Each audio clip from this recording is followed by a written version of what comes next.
1932 সালের 26শে সেপ্টেম্বর অবিভক্ত ভারতের পাঞ্জাব প্রদেশের গাহতে জন্মগ্রহণ করেন মনমোহন সিং, বর্তমানে যা পাকিস্তানে। দেশভাগের পর তার পরিবার ভারতে চলে আসে। 1991 সালে নরসিংহ রাওয়ের হাত ধরে দেশের অর্থমন্ত্রীর দায়িত্ব নেন। দেশের অর্থনৈতিক উদারীকরণের জনক বলা হয় মনমোহন সিংকে। প্রধানমন্ত্রী হিসেবে যেমন সুনাম অর্জন করেছিলেন, তেমনি প্রয়াত মনমোহন সিংয়ের বিশ্বব্যাপী পরিচিতির এক অবিচ্ছেদ্য অঙ্গ ছিল সুদক্ষ অর্থমন্ত্রী হিসেবেও।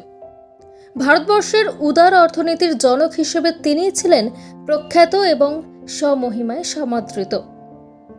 তার জীবনচরিত জানাচ্ছে, শুধু মেধাবী ছাত্রই নন, মনমোহন ছিলেন একজন সফল শিক্ষক এবং পরবর্তীকালে কর্মজীবনে নরসিমা রাও সরকারের সুযোগ্য অর্থমন্ত্রী। 1982 সালে মনমোহনকে আরবিআই এর গভর্নর করা হয়। 1985 সাল পর্যন্ত সেই পদেই ছিলেন। এরপর 2 বছর তিনি ছিলেন যোজনা কমিশনের ডেপুটি চেয়ারপারসন পদে। 1987 সালে অর্থনীতি বিষয়ক স্বাধীন সংস্থা সাউথ কমিশনের মহাসচিব পদে বসেন।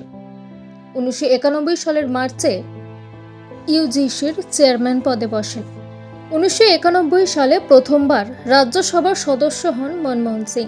1991 সাল থেকে 1996 সাল পর্যন্ত তিনিই ছিলেন দেশের অর্থমন্ত্রী। উদারনীতি কারণের মুখ্য রূপকার বলা হয় তাকে।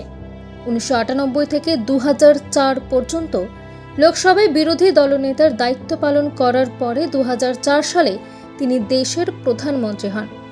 2009 সালেও তিনি ফের প্রধানমন্ত্রী হিসেবে শপথ নেন। পরপর দুবার, সব মিলিয়ে 10 বছর প্রধানমন্ত্রী ছিলেন মনমোহন।